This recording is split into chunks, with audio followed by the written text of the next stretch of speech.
the tape for this, our main event of the evening.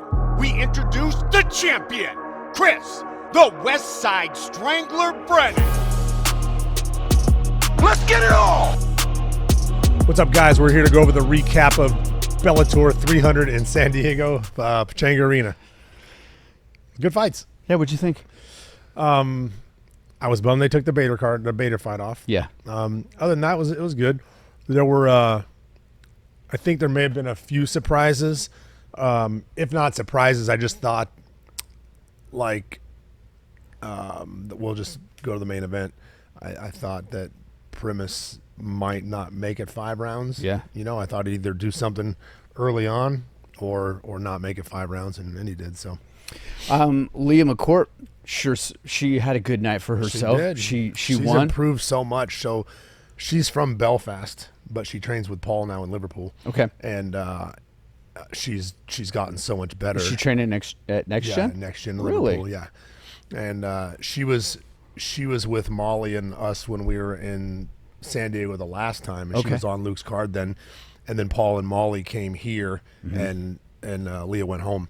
But yeah, she's gotten so much better since being there, which is, you end up in a gym with a coach like Paul, a good gym, with a lot of high level partners and coaching, and you'll get better. That win now obviously she had a good night with the win, and then it projected her to a title fight with Cyborg.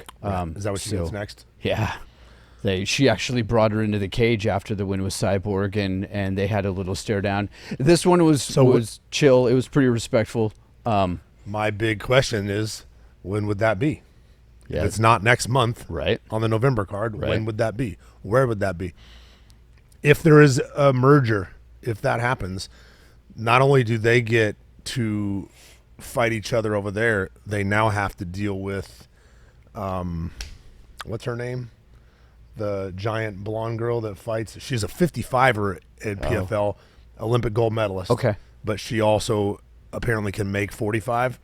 I'm gonna have to learn a whole new roster. Yeah. Yeah. And she's good. She's really tough. She trained with Amanda Nunez at American Top Team. Okay.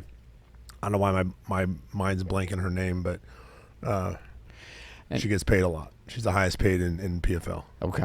So she's doing something right. Yeah.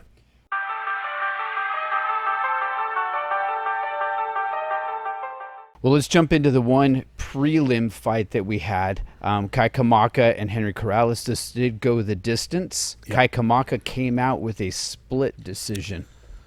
And correct me if I'm wrong, one was 30-27 Corrales, one was 30-27 Kai, and then there was a 29-28 Kai? No, I think it was 29-28 Kai, 29-28 Corrales, and then 30-27 Kai. Oh, so they're 29-28s going each way, and then a 30-27. So there was another fight sometime that night with a 30-27 each way. And I'm just like, that is why there's got to be some sort of... There's got to be a point system or some sort of structure where the two guys watching are watching the same fight. Yep. Yep. They're looking for the same things. You can't be watching two different fights. When did you watch a fight at school and be like, oh, that guy won, and they're like, no, that guy won. No, like you know who won the fight, And it's just it's not that difficult to judge, especially over 3 rounds. It's not that hard to figure out who won that round. Unless they're literally exactly even at everything, and that typically doesn't happen. I did think it was a close fight. It was a close fight, and I'm not going to lie, I had Henry Corrales winning the fight. I did as well. The 3rd round, Kai kind of decided to coast at the end, and probably the most significant punches of the fight landed in the last 30 seconds.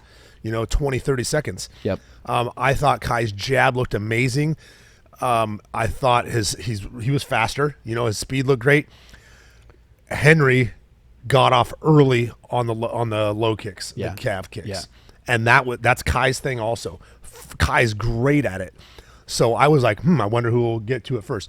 He landed 4 before Kai ever addressed him at all. And his lead calf started swelling. He started switching. He switched stances. Yep. And I was like, man, it's so crazy. Like, if that's your thing and that's his thing, if one guy gets going on it, So you almost now you don't have the weight to step back on it and go, and throw it yourself.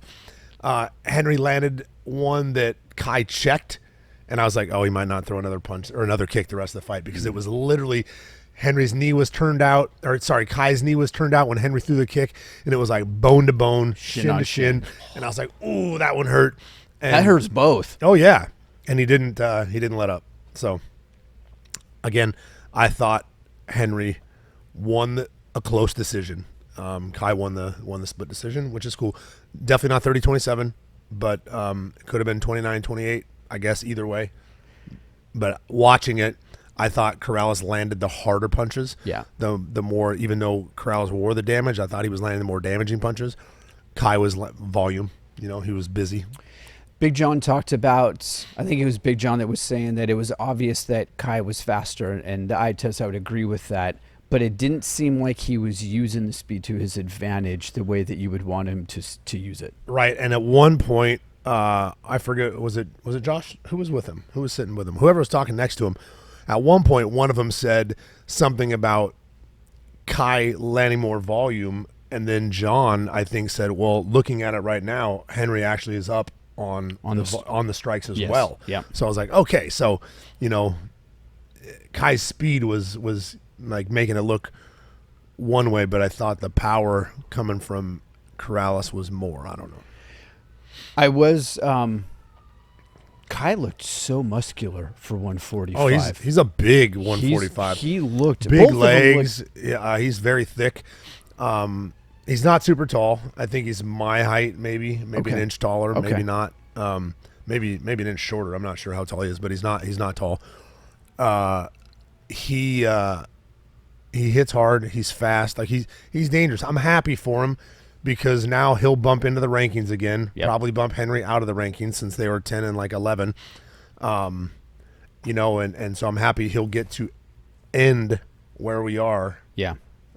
In the rankings. Kai's listed at 5'7". Okay, so an inch shorter than me. So yeah, listed there. I don't know. I know. So think about, he's 5'7" at 45. Luke's 5'10". Shrink Luke down 3 inches, and his legs are going to be bigger. Yeah, well, and just the rounding in his shoulders. Yeah. His deltoids were like he had some. Yeah, he's super fit. He had some great definition on him.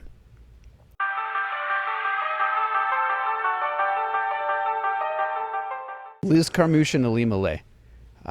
This one was stopped in the fifth round, very beginning of the fifth round. But it looked like it was over at the beginning of the third round. That's where. Let's jump to before the fight. Do you remember when I said I thought she wasn't very big and she could probably fight at 15? Yeah. Well, she missed weight. She missed weight by 2 pounds, I think. Yeah. So I was like, oh, maybe she can't make 15. I think she's just not as muscular. Yeah. She's Hawaiian, Polynesian, right? So she's probably heavy, strong bones. Yep. So she probably weighs more. But like I said, though, Liz Carmouche was too strong, super strong. And she, the definition in Liz's arms. Oh, she's jacked. Like jacked. Her shoulders, traps, biceps, triceps are just like. Yeah, I mean, she looks amazing. Ali Malay came in with a known knee injury. But the kick was nasty. It looked like it hyperextended her knee a little bit. The last one was really bad. They showed the replay of the last one. I was like, oh, that one really messed her knee up. Yeah. It looked like she was trying to stay away from it for a while and not land anything on it. And then she saw that she was hurt from it. And then she was like, well. Liz was staying away, Yeah. saw that Ali Malay was hurt, and was like, all right, well, if I'm. Yeah, I think she knew it was hurt and was trying not to use that as the thing. But then once she kicked her and she realized how hurt she was, she's like, well, I can get out of the fight right now. Might as well chop it down. You know, so she chopped it down. It looked like through rounds 1 and 2, it felt like a real close fight to me. It was closer than I expected it to be honest. I don't know how you would have scored it. I think at the end of 2, I think 2018 is reasonable, but I also think 1919 is reasonable. Yeah, I think well. John gave round 1 to Ali Malay, and it's because literally nothing happened in that round. Yeah. There was only literally a couple punches thrown. So I think he gave it to her. I don't remember who I would have given it to, but I know it was close going into the third because of round 1. I haven't heard anything on the actual damage. Is this a long-term knee injury for Lima? I'd imagine that especially if not before, the last kick that landed hyperextended her legs so bad, I'm sure she's got a torn ACL.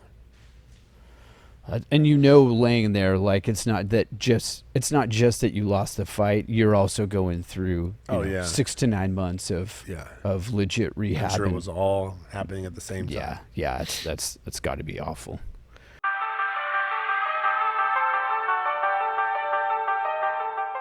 The next fight did not last as long. Cyborg and Kat Zingano. This was 4 minutes and 1 second in round 1. Chris stopped her with strikes, and it didn't really look competitive to me. Yeah, go ahead. Kat's shot was deep, and Cyborg was like, get off me. Yeah. And she just whipped her over. Was it a wizard that she kind of hooked her, and it was almost like a judo throw that she grabbed on and just hip tossed her almost? Yeah, on one of them, but she just ran into a brick wall. On her shot, and I was like, holy smokes, because she took a decent shot, and was fairly deep on it, and I was like, oh, and then just she kind of shot and gave the underhook, and so I wasn't sure, it was a bad angle because one of them, I don't remember which one of them southpaw, hard to shoot a double on a southpaw if you're the orthodox or the other way around. Mm-hmm. So it's like singles normally, and she kind of shot like this and got flipped over this way, and I was like, well, and then right away was just getting hammered. Now there's beef there. I mean, even after the fight, it looked like Cyborg went over to try and reconcile, and Kat was not interested. Kat's adamant that Cyborg still taking steroids, and I don't believe there was any sanctioned testing done. So every time Cyborg speaks, I'm just taken aback every single time by her voice because she sounds like me. Okay. I want to thank everybody. But I believe that PFL is aligned with USADA now. Okay. So if she goes to PFL, she'll have to be tested, and we'll see what happens. Yeah. Yeah. Why can I not remember the PFL girl's name? Still bugging you. Yeah, she's Olympic gold medalist.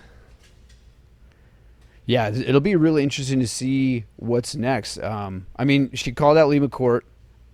I'm sure Leah is great. Kayla Harrison. Okay. And she's giant. She is giant. Oh my gosh. Yeah. Oh my gosh. She fights at 155. And so apparently she can make 45, but she is very big and at a high level of judo. How's her striking? It's okay. It's not great, but her wrestling and judo is solid. So it'll be interesting to see those matchups when that happens. She was calling out Cyborg when Cyborg was a free agent, and Cyborg, I think that's how it went, ended up re-signing with Bellator, or Kayla was actually a free agent, and then Cyborg was calling her out, trying to get her to sign with Bellator, and she re-signed with PFL. So I don't know how it all is going to shake out in the end, but sooner or later that fight should happen. But it's got to happen soon because Cyborg's getting older, Yeah, I heard afterwards though that people are asking the question, "Hey, are you considering hanging him up?" And she said no. She said no. But when you're running over people and getting first round finishes and collecting that payday, if she fights Kayla Harrison, they'll both make $1 million. So it'll definitely be a good fight for her to take, win or lose, at the end of her career. If she's still winning, she needs to make that fight happen so that she can, at least leave with a fat chunk of change. Yeah, that's amazing. Yeah.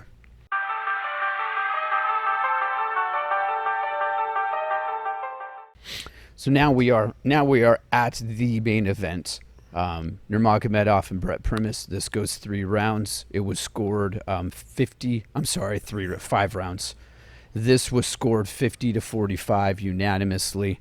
I heard a stat in the fight that – shocked me. Usman hasn't lost a round yet. No. 5 He's 18-0 professionally, and he's not lost a round. Yeah. That is incredible. Yeah, he's solid. Khabib had not lost a round until Conor. He lost one round in the Conor fight. Yeah. Round three? Yeah, round 3. And, it wasn't like he got beat up in that round. It was just he lost that round on the scorecards. It was a close round. But, Usman's not lost a round. Brent is known for his kicks. I saw a highlight reel of him just obliterating Chandler. Here's another example, though. He was the one getting kicked. Yeah. Right? Just like Kai and Henry. Yep. They're both good at kicks. Henry is the one kicking Kai. Kai landed some, but Henry landed the more damaging ones. Yep. Primus is nasty with leg kicks, but his was getting kicked right off the bat. Right off the bat, and was getting kicked hard. And that might be a good game plan against one of those guys. One of the guys who want to strike with you or to even to wrestle with you. You take away that lead leg early, and then they can't really get the weight on the leg to throw that kick. So, taking notes. Taking notes. When you look at what Usman did, one of the things that really surprised me was the diversity of strikes. You got the question mark kick. You've got the heel kick that came in. You did see Primus, I think, did a wheel kick. His short game, the elbows and knees. Yeah, he landed good elbows in there. I think it was at the end of the first round that it wasn't even ground and pound. Right off the break. Yes, over the top. It was a left that just cracked him. Yeah. I was really impressed at the level. It's not that he's just a good striker. You hear Muay Thai being the art of 8 limbs, right? I feel like he uses all 8 limbs better than many strikers. It's hard to think of somebody that does a better job with that diverse. I mean, things like the question mark kick, he's using that so well. Landed it clean. Yeah. And that's why he's, 18? 18-0, climbed to 18-0. And you're hearing a lot of stuff that he's, his corner, they're saying that he's the greatest that they've ever coached. Yeah. I've heard that as well. Did you notice who was in his corner? Cain Velasquez. Oh yeah, I did. There. Yeah, Cain was there. I did not see Javier Mendez. I don't think who's normally there. I'm trying to think who the others were because I don't know if Umar was there or what. But yeah, I saw Cain. I was happy to see Cain in the corner. Yeah, I did a little Google search, and I guess he worked with the courts to get a release so that he could actually corner and go to that. Yeah, so sweet. I thought that was pretty cool. Usman's a problem, man. Yeah, I think he's a problem, and it's interesting. He fights at 55. You look over at the UFC, and I know you're not supposed to do this, but you look over at the UFC, who's at 55 there, and boy, that would be an interesting fight. It would for sure. I mean, he has great takedown defense as well. Yeah, and so who's it, Islam? Yeah, Makhachev. Yeah, I don't know that they would fight, but he's got Charles and everyone else over there that would be great fights to see over there. Yeah, it makes me wonder who the real king of 155 is, because between those two, it's unless anybody does some unifying, you'll never know. Yeah, they'll always think it's the UFC. Right. For sure. Cool. It was a good night of fights. Yep. Awesome. Enjoyed all of them. So it's good stuff. Awesome. Thank you guys for checking in. We will be back next time.